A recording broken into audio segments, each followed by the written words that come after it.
pure fentanyl, it is fire. Like, it is so dangerous. It's like the most horrid, wretched, pure terror you can imagine. And it feels like something slowly, like, just pulling your life force out of you, and then you get tunnel vision, starts getting smaller and smaller, and around this tunnel, it's just darkness, right? And it gets smaller and smaller and smaller, and closes, and it goes, you're dead. That's it. You think you're dead? No, you're dead. You're a flatline, no heartbeat, dead.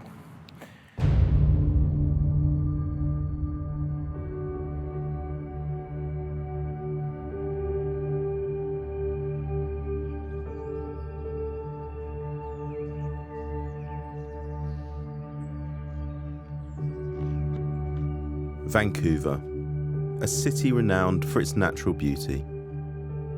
A quote from the tourist board. But beneath the mountain vistas, the city has a tragic underbelly. Despite being known as one of the world's top 3 cities in which to live, a tiny neighbourhood known as downtown Eastside is experiencing a huge drug problem. Thousands of lives have been lost, and in nearly 9 out of 10 autopsies, a deadly new illicit drug has been present. The painkiller fentanyl is now the #1 killer drug in the U.S. You can die just by touching it. Fentanyl. Fentanyl. A fatal dose of fentanyl. Fentanyl. The potent opioid that's supposed to tranquilize elephants. A synthetic painkiller 100 times more powerful than morphine. Just 2 milligrams of the pure drug, which is about 4 grains of salt, is enough to kill the average adult. Prince died from a lethal amount of the painkiller fentanyl. A 10-year-old boy in Florida has become one of the youngest. Overall, more than 63,000 people died of the monster drug kills far more people than gun violence. And if you don't know what fentanyl is, it is basically the new heroin, but much, much stronger. Unregulated substance, and we're the ones dying. Life down here.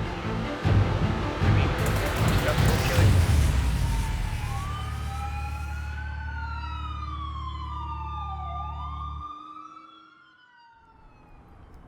you. Hey, what's up, bro?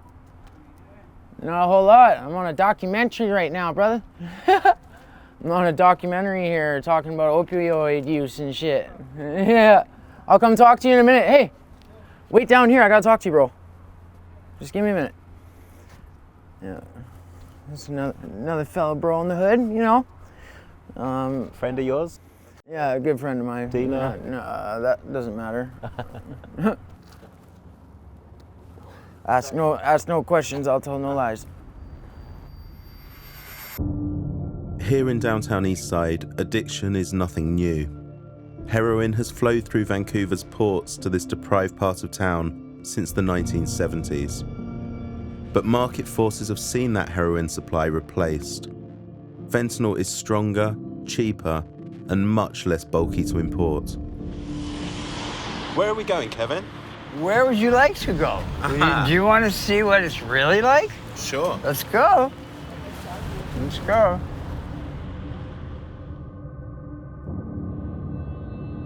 This is East Hastings Street now. This is where the ghetto starts, basically. What you're looking at is the mecca of drug addiction. We have been an active narcotics hub for ever since I can remember. Maybe that's why I came here. That is probably why I came here. Illicit fentanyl hasn't flooded the street drug supply outside North America yet. Do you think this could become a global problem? And if it does, what should people expect? Death. Lots of fucking death. People are gonna die, and it's not gonna be pretty. It is wildfire. People will try it, love it, and they'll never quit. These streets were crowded. You're talking about 1,500, 2,000 people died just in this block. Mama put my guns to the ground. Our government knows what's killing them. Now, I've seen our government address an epidemic before, SARS. They spent multiple millions of dollars to keep us safe from SARS. Any idea how many people died from SARS? I know, 14 people died from SARS. We lost 14 people last fucking week, right? This is a huge problem. The United States lost 72,000 people to overdose death last year. Canada lost 8,000. All right, these are large numbers of people dying of a preventable death, and it will not be any different in Australia, the United Kingdom, anywhere in the Western world. It's just, it's inevitable. It is. I mean, this stuff will kill you. If I wanted to buy fentanyl right now, how easy would that be? Well, it would pretty much be simple for you to get fentanyl. It'd be impossible for you to get heroin, because it's all fentanyl now. Even if there is heroin, it's got fentanyl in it. How far do you reckon we are from a drug dealer? Feet. Yeah? Yeah. One drug dealer or a lot? A lot. A lot. But, you know. What's your name, buddy? Sylvester. And what are you doing hanging out on the street corner here, Sylvester? Selling fentanyl, you know, trying to get by. I live on the streets, so I got to make a living somehow. I don't want to rob stores or nothing. I've got about 10 years in the pen. This way here, I stay out. And how's business? Are you selling a lot? Booming, man. Like, you can never have enough. So how many people are buying fentanyl from you each day? 100, 150. Every day? Every day. Is the dealing here quite organised? Is there like a bit of a kind of chain of command to it? Yeah. Different gangs run different alleys. I'm on a 12-hour shift. How do you get that job? Because I don't think they're advertising that in the newspaper, right? No. It's through connections, mostly coming out of jail. What's fentanyl done to the community around here? Destroyed it. I lost like 40 people that I know well close to me in the last 3 years. People never did drugs in their life, picked it up once, dead. From fentanyl? From fentanyl. Is it possible any of them got that fentanyl from you? It's possible. That bother you? To an extent, but they're gonna get this from somebody, right? I mean, I guess apart from anything else, it's not great business practice to be killing your customers, right? No. I don't think anybody wanted anybody to die, but the thing is, heroin, it used to come and it's heroin. This fentanyl, we're making it ourselves. You go online on the dark web, you order an ounce of fentanyl from China. It costs you $350, pay an extra $50, the next day it's delivered right to your door. You take that $400 worth of fentanyl, and you make 1,000 grams of down. Yeah. And you're getting anywhere between 100 and 120 per gram. So do the math. Jesus. It's like mining diamonds, isn't it? Yeah. Like gold. You're taking $400 and you're making 100 grand. But while it's lucrative, illicit street fentanyl is often being cooked by amateur gangsters in their basements. They're making the recipe up as they go along, and the final product is synthetic and wildly inconsistent. Customers here told us that what they buy on the street can be any color of the rainbow. That's what, like right now, everybody wants the dark green. They come up and ask you got the dark green? If you don't got it, they shop around. Why do they want that? Because that's the highest fentanyl. But that's also the shit that's killing people, right? Yep. You're playing Russian roulette. And people are comfortable to take that risk. As soon as they know that stuff's dropping people, they're running to you. Who got that green stuff? Because they think they're the ones that can take half of it or a quarter of it. Or. And if people are dying from it, then it must be good shit. Is that the logic? That's the logic.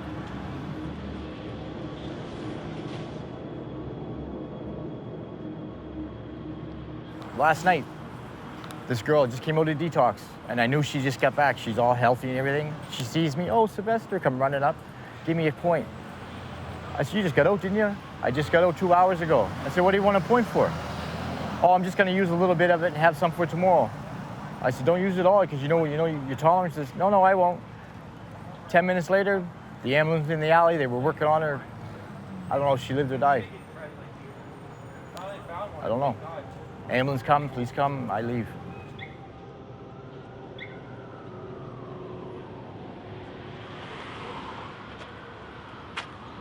So how much do you sell it for, and what do people get for that? $10 for a flap. Can I see?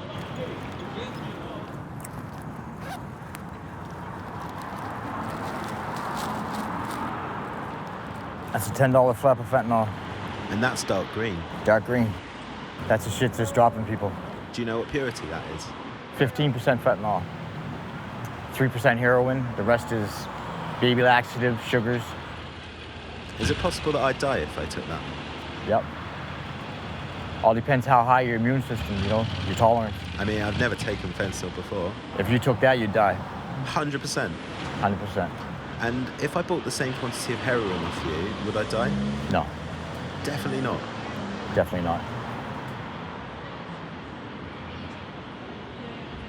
Would you sell it to me? If you wanted to buy it. If I want to buy it? Like, if I give you $10 for that now, you'll sell me that? Yep. It's your life, bro. You gotta make your own choices, right?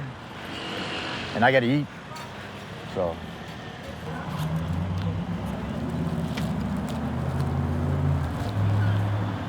Just like that, man. The candid way in which Sylvester discusses his day job is conflicting. It's easy to judge him, but the reality is that fentanyl has become normalised in downtown Eastside. And for the homeless community who live here in desperate hardship, it's one of the very few tradable commodities.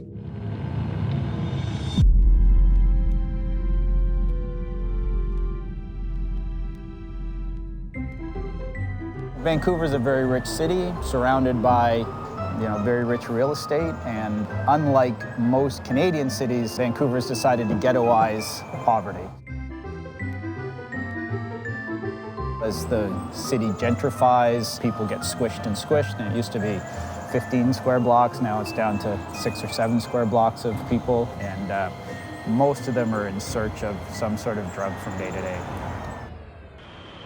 So just a block over that way, I just purchased this. Could that be fentanyl? I think it could be. I mean, it comes in all different shapes and sizes. Where do you think that ambulance is going to that we can hear behind us?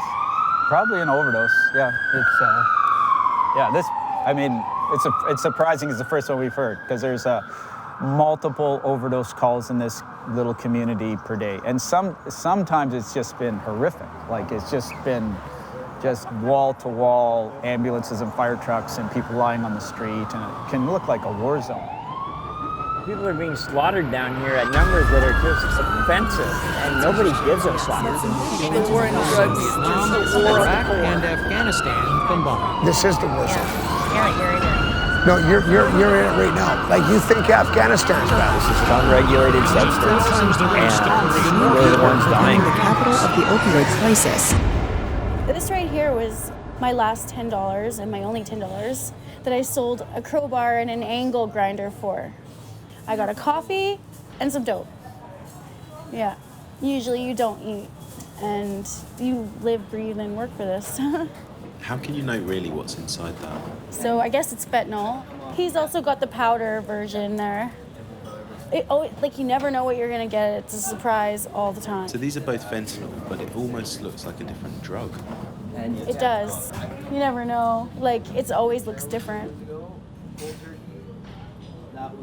It's just one big fuck around. It really is, sorry for the language, but it's, food, clothes, shower, drugs. It's constant.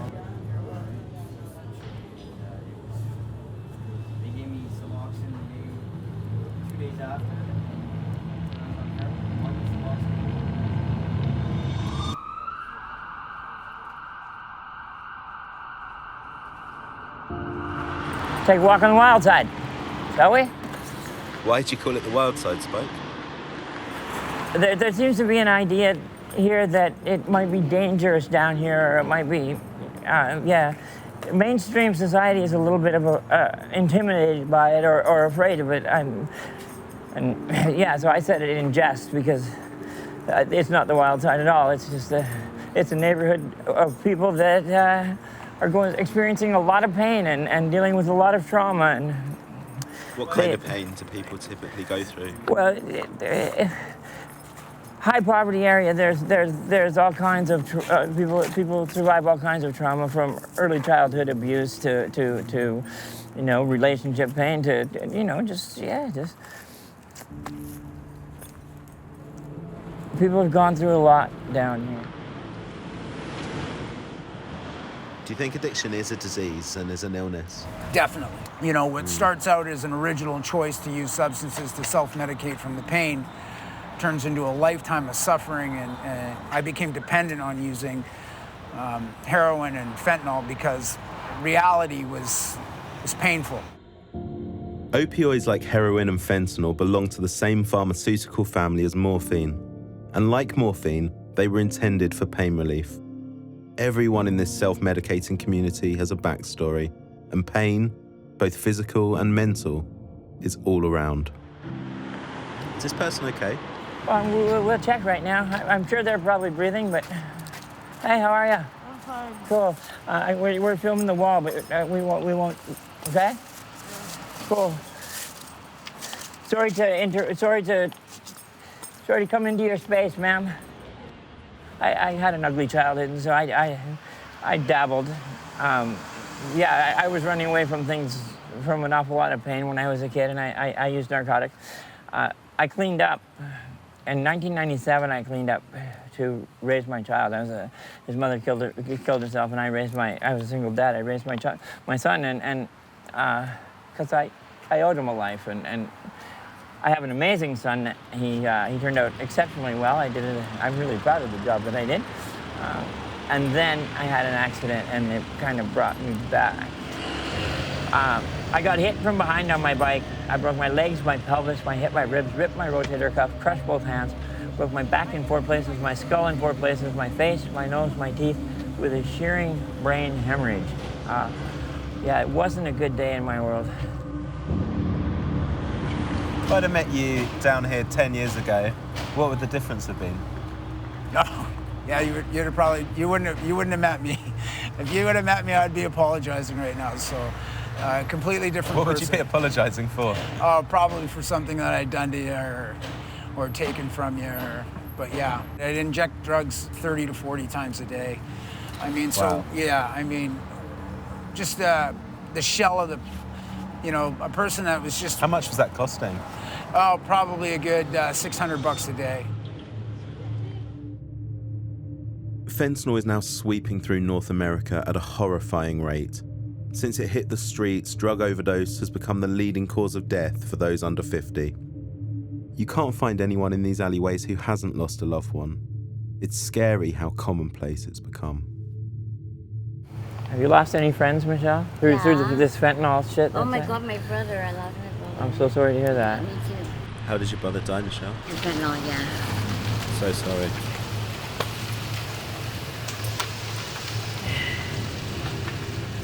That's the fentanyl truck there. No, I'm kidding. Perhaps fentanyl's cruelest trick is the Stockholm syndrome it pushes to its victims. The more it devastates this little community, the more people seek solace in its arms.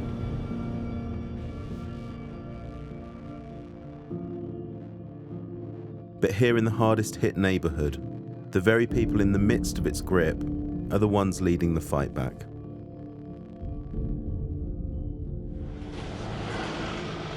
Right now we're going to go to the Washington Needle Depot. It's peer-led, and we hand out harm reduction supplies for the community.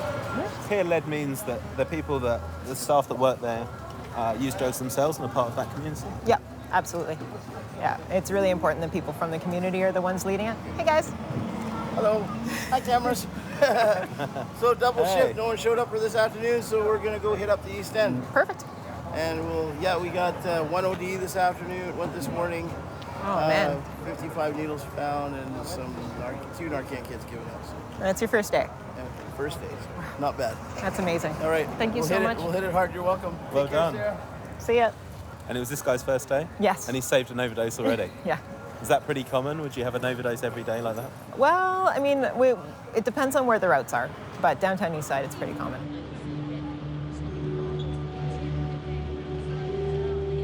Inside this building, clean injecting equipment is handed to locals through a hole in the wall. The idea is to stop the spread of bloodborne viruses like hepatitis and HIV. It's open 24 hours a day and hands out 1 million syringes a year. So, Corey, how many needles would you give out in a normal shift? Oh, wow. I've gone through, one of these boxes have 500 rigs in it, and one day I went through 4 boxes of rigs in one shift. Rigs. Yeah, that was a busy day. Why is it so important that people around here can get access to those clean needles? Well, they'll use whatever they need to use. They'll use a dirty rig that they find. That's how people get Hep C and AIDS, right? They'll share rigs. They will use toilet water, puddle water, whatever they need to use to get water, right? And I guess that water's going straight into their bloodstream, and that does not sound great. Well, can you imagine the diseases in these alleys where people urinate and feces, and this is known as piss alley. Smells like piss, right? From the back of the building, the staff run a mobile response unit working in shifts to reverse street overdoses. So for my shift, I have my vest on. I have a 8.8 Narcan ready to go. I have my bike, my helmet, and I always have extra Narcan on me. So in case I come across multiple overdoses, I'll put that right here, right now.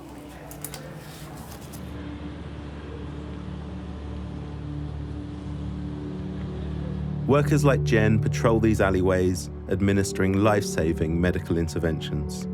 Their secret weapon is naloxone, the fentanyl antidote, commonly known by its brand name, Narcan. Fentanyl is an opiate, and what it does is it shuts down your respiratory system. So pretend that this is fentanyl coming in your system, right? So when you shoot someone up with Narcan, it's like a wall goes up, and so the fentanyl hits the wall, it can't keep on going. The more Narcan you put into the system, the bigger that wall gets. So what you're saying is it's actually quite easy to reverse an overdose? Yes, it is. So then, if it's that easy to reverse an overdose, why do we have so many people dying of overdose? Because people are using by themselves. People are really ashamed about their drug use. You're labeled as a criminal or a junkie or a crackhead. So they use by themselves in dark places, like where people can't see them or can't find them until it's too late. If you find someone overdosing, how long have you got? You got 3 minutes, and that depends. I mean, usually it starts off that their lips are blue, and then you only got so much time to react. If you find them their face is purple, it means you're staying on death's door, and if you find their face is black, you have like a slim chance of bringing them back. So when you do find someone that's OD'd and you're able to turn that around, save their life, how does that feel? Extremely stressful and traumatic. You remind yourself this is why you do this job. So for myself, personally, in the last 2 years, I responded to 31 drug overdoses. One Friday, we had 103 overdoses. And then a week later, we had 12 people die in the city of Vancouver. On one day? In one day.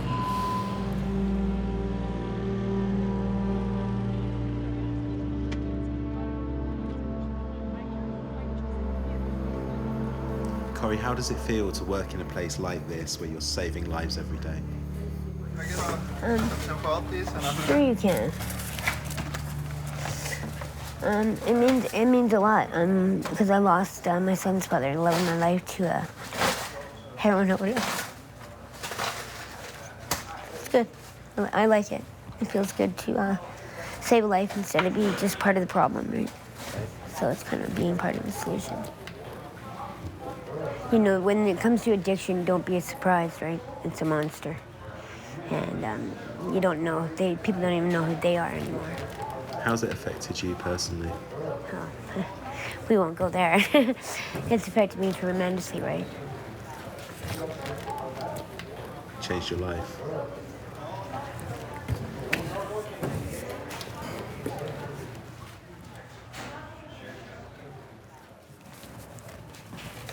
What do you do? Can I get a tube and 4 pieces of tin foil, please? Yes, of course. There's more than 4 there.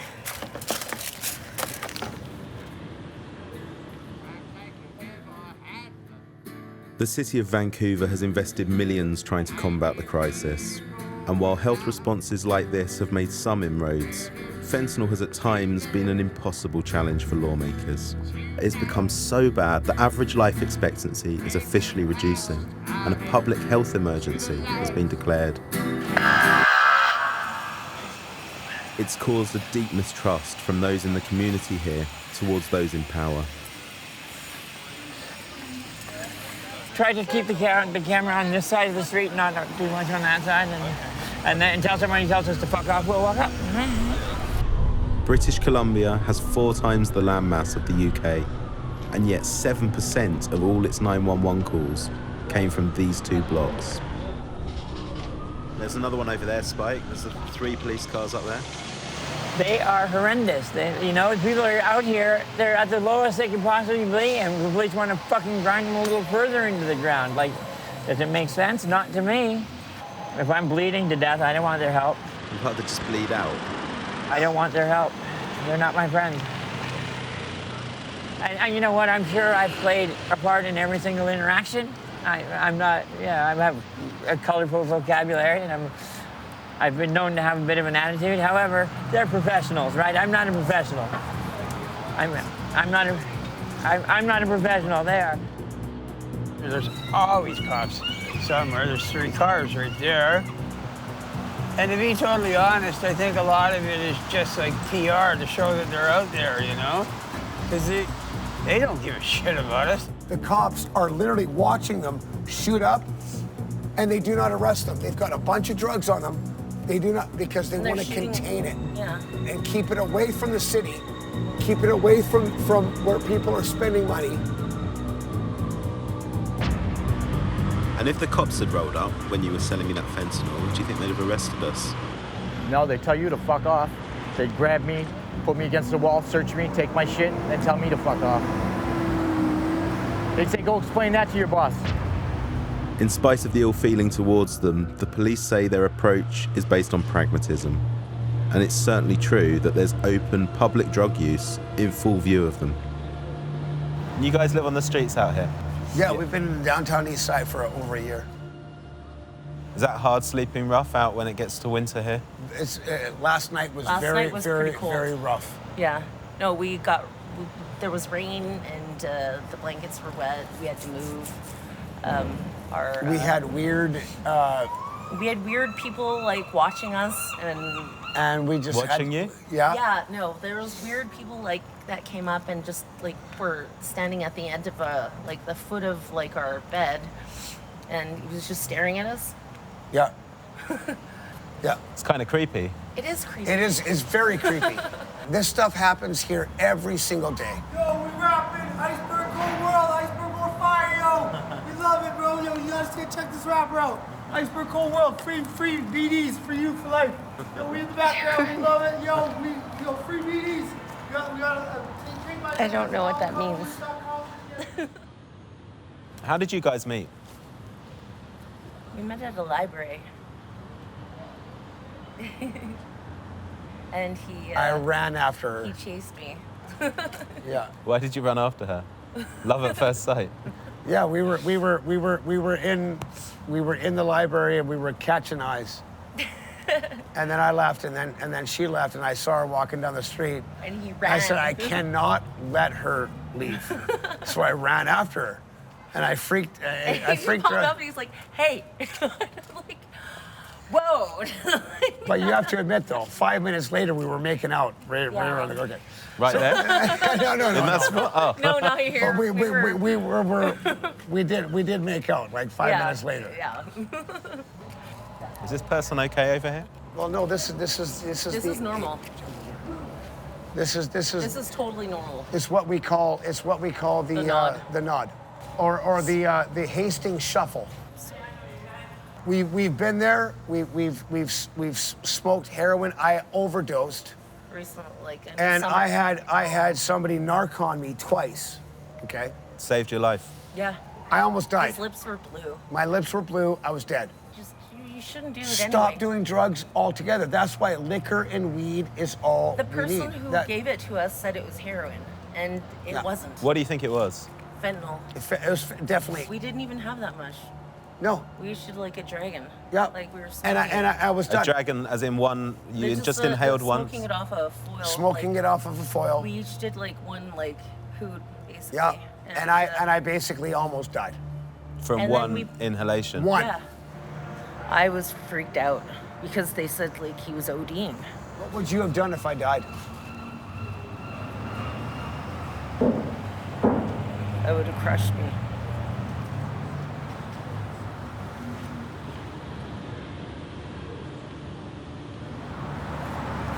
I don't even want to think about it.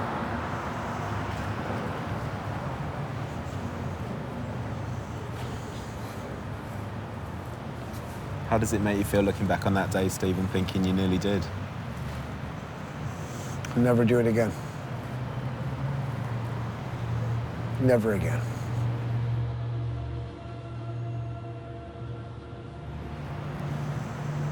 It was stupid. It's not worth it.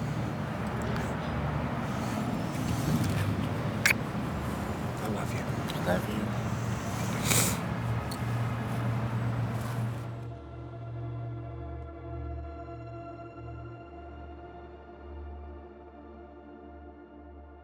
Homelessness in Vancouver is at its highest since records began. And as hardship rises, so does addiction.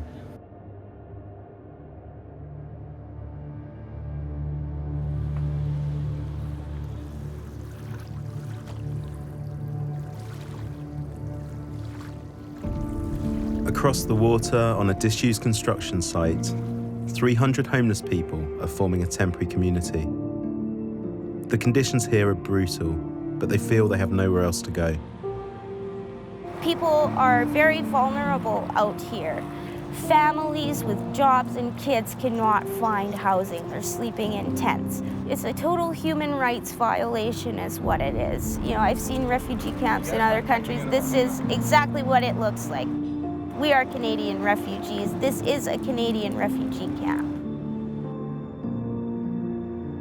Mind if we have a look at your tent and see where you're staying? Okay, it's way down here.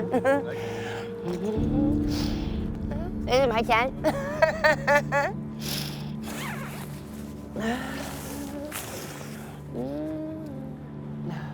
I'm embarrassed because it's usually cleaner than this. This is my buddy. And here, this is Bruce. He's been with me since I've been here. Yeah, and I got eagle feathers up there. They're saving me, keeping me safe. Yeah, like I said, it's a bit of a mess here, but I golf, so. Oh, you play golf? I'm not any Tiger Woods or anything, Okay. but.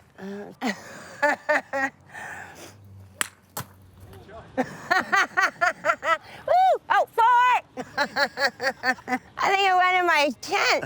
Did it? I think it smashed the side of your tent. Oh, that's all good. I got grandchildren. I haven't seen them for a while, so I have toys out here just to remind me of them, my grandsons, and. And you've actually got Narcan here all around the flower pots. Oh yeah. Yeah, I've got them hanging all over, right? Because it happens all the time. It's an epidemic. Naloxone, that's overdose kit. I've had to Narcan somebody 10 times. And one was a husband and wife, actually. We're taking care of her, and he started overdosing, and they were laying kind of head to head, and they were reaching for each other as they were overdosing, like they knew. For many here, drugs are the only source of comfort. Overdoses are a regular occurrence. But from the roadside at the perimeter of the camp, a small group of activists are helping to reduce the death toll. In here, we have most of our supplies. So we've got our generator, chairs, a table. We've got Narcan. We've got information pamphlets. We've got bottled water that we like to hand out to people. Yeah. Everything you need to keep people alive today. Absolutely. Yeah. In a few hours, campers will come to this pop-up tent to smoke and inject drugs, including fentanyl, under the watchful eyes of the volunteers. Safe in the knowledge that if they do OD, someone will intervene. That one's, this corner's broken, I think. Yeah. That's all right. You know, technical difficulties sometimes. Rather than giving clean equipment for users to take away, the volunteers here invite them into the tent to use their drugs under supervision. But what is the legal status of the tent? It's illegal. When the police do come by, and they might come by today, we kind of just remind them we're in the midst of an overdose crisis. It's been declared a health emergency by the province of BC, and you know, we're not here with the intention of breaking the law, right? We're here with the intention of, you know, providing people with a safe, supervised space to use drugs and respond to overdoses should they happen. It's an odd situation. Although fentanyl is illegal and the tent is unsanctioned, The medical supplies are directly provided by the health department. In times of crisis, sometimes laws become secondary. In the case of overdose, if fentanyl is the assassin, many believe societal attitudes to the homeless are a key accomplice. Isolation is a big problem. Shame and stigma drive many battling addiction to use alone. There's a lot of hate. You know, people think like junkies, thieves, crackheads. Sure, there's that, a lot of thieving and stuff going on, but there's real people here, you know. We get people driving by, throwing bricks, throwing bottles. Very hurtful. A lot of people take it to heart. I try not to, but still do, you know. It does hurt, for sure.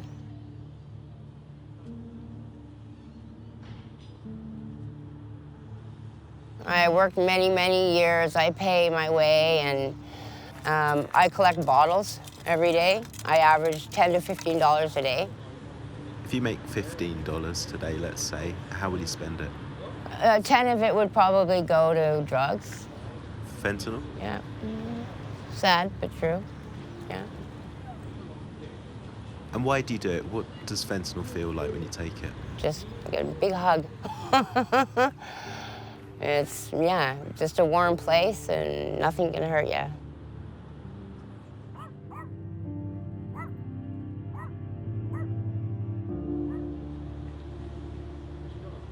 Homelessness and addiction has caused real damage here. But community life is vibrant and humanity abundant. And in an area of so much intoxication, a sobering thought emerges. How many of these people would not be here if it weren't for naloxone?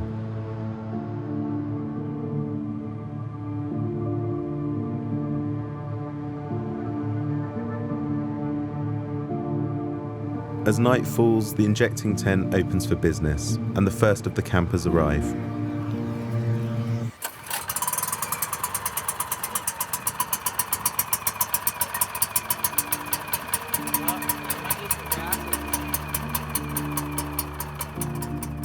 The governments here in Canada support the use of spaces where people can use drugs under supervision, and many that begin life as illegal pop-ups like this one go on to be sanctioned. Across the world, there are more than 100 such centres.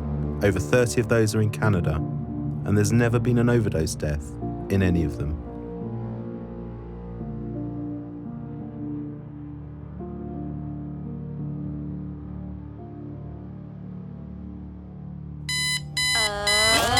Wakey, rise and shine! This is Breakfast with the lovely Holly C. And the very charming Jamie Bell. With you till 9 from officially the world's best city to live. OMG. That's right, folks. #1, and that's official. Hashtag amazing.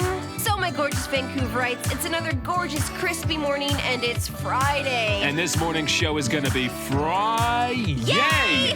The phone lines are open, and today we're asking what can be done about this pesky opioid crisis. Plus, it's time for you guys to go head-to-head on another round of fish or sausage. But first, from the news desk, he's the man with his finger on the pulse. But, well, you take your dope, whatever you got, right, and put it in your little cook pot, and put a little bit of water in it.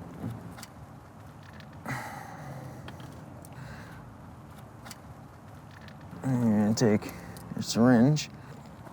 It's like... Filter? Yeah, some people use a filter, some don't. All right? Nothing's gonna fit in through the syringe that isn't already gonna get in there anyways, so. You going for a vein? Yep.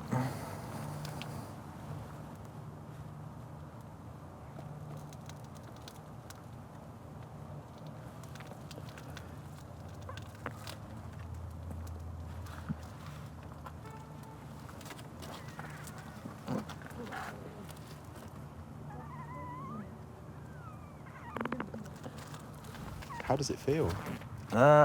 Great. Yeah, that's why I do it. You know, drugs are really what you make of it, man. Like, there's functioning addicts out there. And there's non-functioning addicts, you know? There's people that like do drugs until it runs them into the ground and then they die and that's it, you know? They're just another statistic.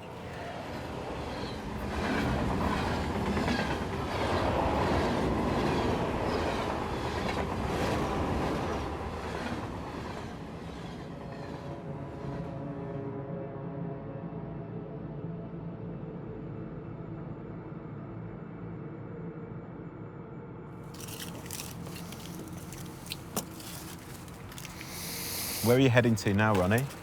I'm heading down to the mall. I'm gonna go shoplift so I can get some money and support my habit, because that's what you gotta do these days, man. I fucking feel like shit already because it was a $4.25 shot I just did, and Is it already worn off? It's only a couple of minutes ago. Yeah. Yeah. You know, if I don't go to fucking jail, like, trying to do it, then maybe I'll get paid and get some more dope, but it's not fun, man. I hate it. Like, I can't stand it, dude. I've spent, like, over 10 years of my life behind bars. Like, for what? A fucking drug addiction? Something that fucking kills me? Like, I know what I'm doing, and I know that it's bad for me, but, like, you know, we've all got our problems, and I'm just trying to cope, man. What's fentanyl done to your life? My life has been absolutely dragged through the mud. I've lost friends, I've lost family members, and I have nothing. I live on the fucking street. I freeze almost every night, and I steal to eat and support myself. I hate my life. I fucking hate it. I wake up in the morning wishing I didn't. That's opioid, drug use, intravenous drug use for you. I feel terrible.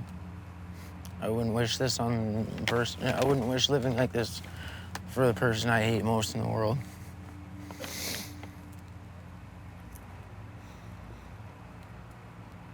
It's not living, man. It's dying. Like, you're running yourself into the ground every day and willingly doing it. And why? Because you're too scared to be dope sick or get off the drugs? No, it's because it's when you've done something for so long, that's all you know, man. All I know is jail and crime and fucking drugs. That's all I know. I'm lost. It sucks. I got a 5-year-old son, man. Doesn't know who the fuck his dad is. Some people say that people that use drugs have a choice. You're not choosing this, are you? You don't know. I'm not choosing this, man. I had one choice, and I made the wrong fucking one, and this is what I deal with now. Do you have hope for the future? Sometimes. I don't know how far my future's gonna go, man. I could be dead 20 minutes from now, who knows?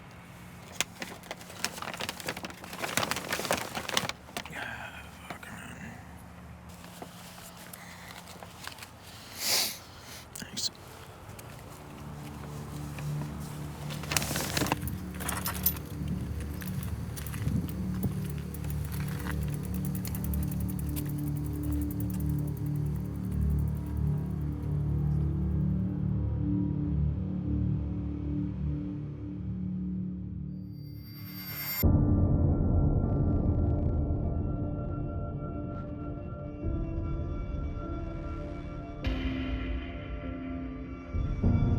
The chaos that you see are on the streets is only partially due to the drugs people are taking. It's more to do with what they have to do to get money, to keep the economy going, and whether it's sex work or stealing from cars, we could fix that. How? The current crisis is because people are using poison drugs, and I'm at the point now where we really need to think seriously about giving people a safer supply of opiates.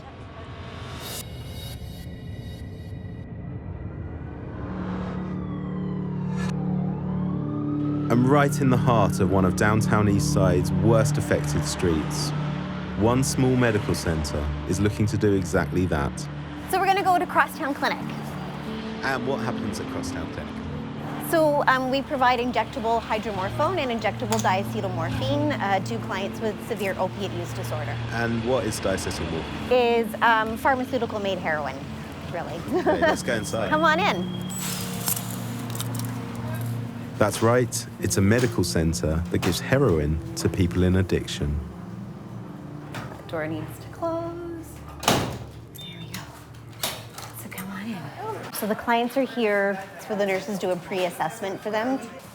Sorry, ladies. They enter into this room.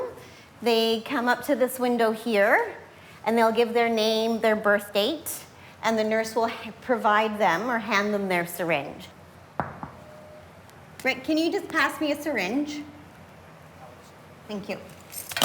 So you can see here that we get, this is the dose. So it'll tell us the client name and then the drug that they're on.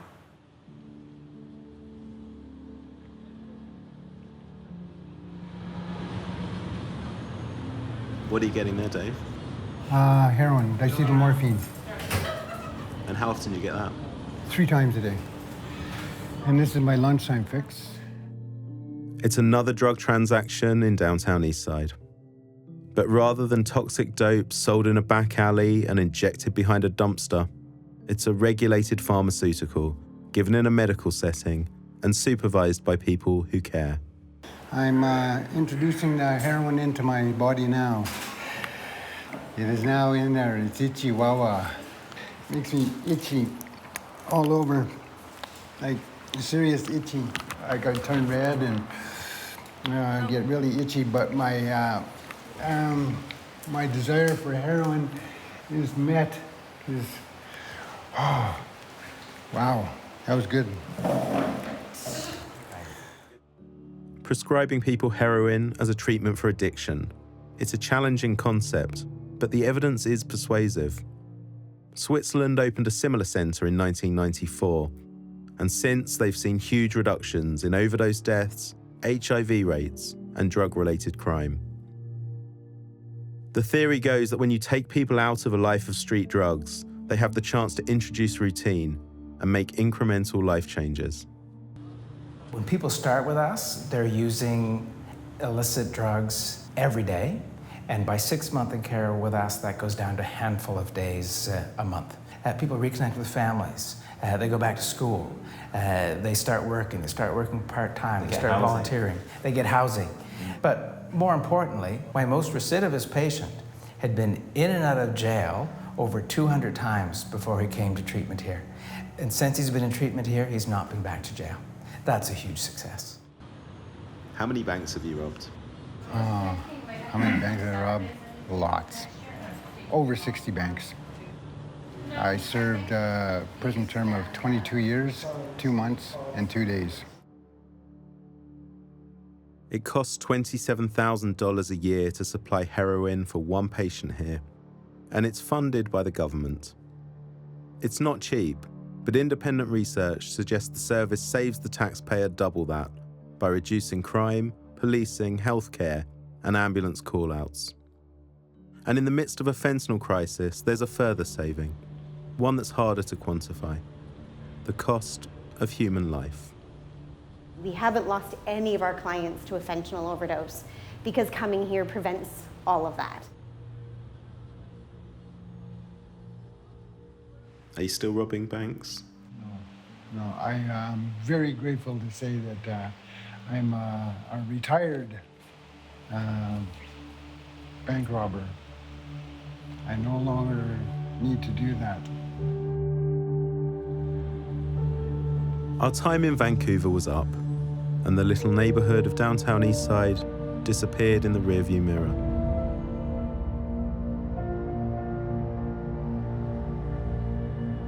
The opioid crisis here in North America is out of control, claiming a life every 7 minutes, and seeing it up close and personal has been heartbreaking. Heading for home means escaping it, but for how long?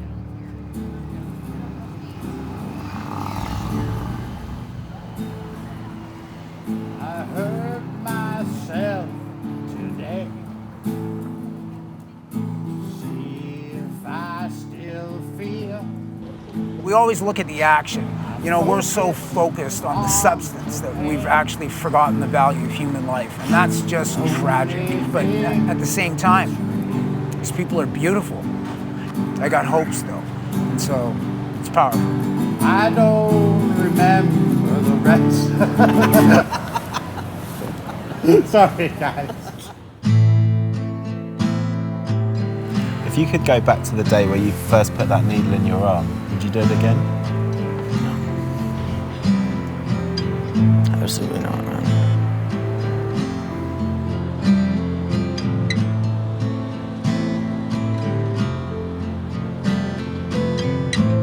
The day that I put the first needle in my arm, wow. But it took every day of yesterday to bring the man that you see here today. And the man that you see here, I'm a good man, and I'm happy with who I am. I still love this woman.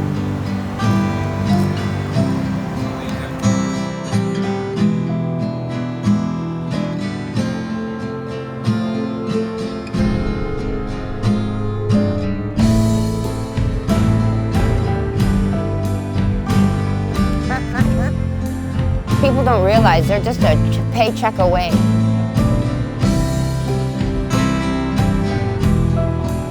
If I make $300 tonight, $50 of it, I put away. I put away, I put away, I put away. I've been doing that now for 4 years. Another year of this. I'll head over here with 150 grand. Not look back. You gotta stand strong, you gotta keep your chin up, and you gotta keep going, because if you don't, you end up a statistic. A mark in a book, man. Like, you're just another one of those fucking people that died.